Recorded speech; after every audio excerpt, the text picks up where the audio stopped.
नमस्कार. आज आपण एका अत्यंत महत्त्वाच्या आणि खरं सांगायचं तर तातडीच्या सरकारी घोषणेबद्दल बोलणार आहोत. ही एक अशी सूचना आहे ज्यामुळे अनेक दिव्यांग नागरिकांना मिळणारं अनुदान थांबवलं जाऊ शकतं. चला तर मग, हे नेमकं प्रकरण काय आहे ते सविस्तरपणे आणि सोप्या भाषेत समजून घेऊया. हो, हा प्रश्न कदाचित तुम्हाला थेट वाटेल, पण तो विचारणं खूप गरजेचं आहे. कारण सध्याच्या परिस्थितीनुसार एका महत्त्वाच्या सरकारी नियमाकडे जर दुर्लक्ष झालं, तर सरकारी अनुदान खरंच धोक्यात येऊ शकतं. तर ही सूचना नेमकी आहे तरी काय? बघा, ही काही साधी औपचारिकता नाहीये, तर एक अधिकृत चेतावणी आहे.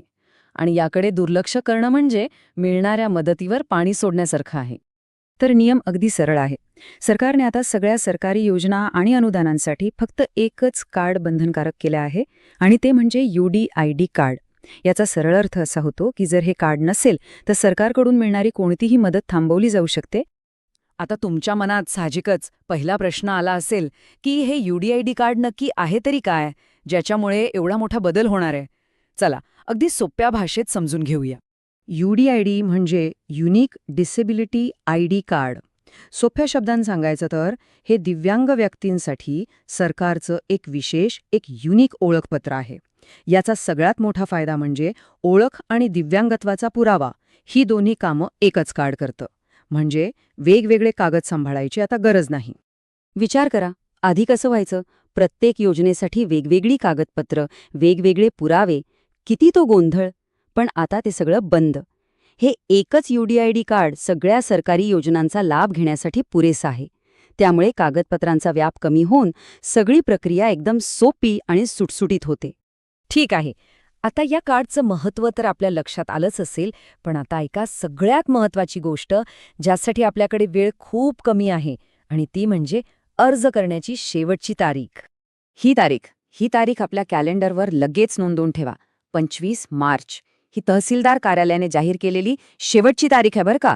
या दिवसापर्यंत सर्व कागदपत्रे जमा होणं बंधनकारक आहे, त्यामुळे वेळ अजिबात वाया घालवू नका.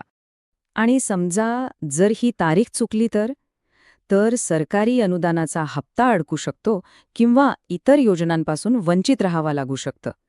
त्यामुळे या मुदतीला अजिबात हलक्यात घेऊ नका. चला, आता काळजी करण्याऐवजी आपण थेट कामाला लागूया. हे कार्ड बनवण्यासाठी नक्की काय काय लागतं आणि याची प्रक्रिया कशी आहे ते आता आपण सविस्तरपणे पाहूयात.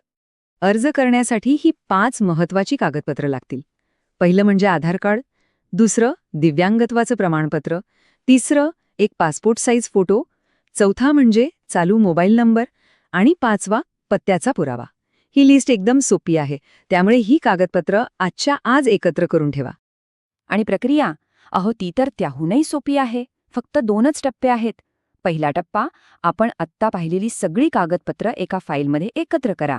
आणि दुसरा टप्पा, ही फाईल घेऊन जवळच्या तहसील कार्यालयात किंवा संबंधित सरकारी कार्यालयात जाऊन जमा करा. बस, एवढंच करायचं आहे. एक लक्षात घ्या, हे कार्ड फक्त अनुदान वाचवण्यासाठी नाहीये.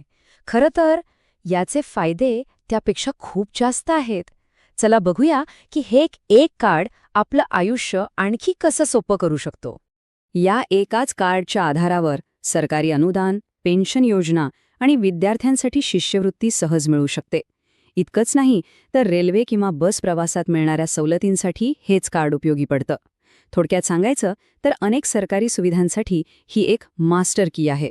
तर आत्तापर्यंत आपण सगळी माहिती घेतली, पण ही माहिती फक्त स्वतःपुरती मर्यादित ठेवून चालणार नाही, कारण इथून पुढे आपली सर्वांची एक सामाजिक जबाबदारी सुरू होते. आपल्या कुटुंबात, मित्रपरिवारात किंवा ओळखीत कोणी दिव्यांग व्यक्ती असेल तर कृपया त्यांच्यापर्यंत ही माहिती पोचवा. त्यांना 25 मार्च या शेवटच्या तारखेची आठवण करून द्या. कधीकधी वेळेवर मिळालेली योग्य माहिती ही कोणत्याही आर्थिक मदतीपेक्षा खूप मोठी असते.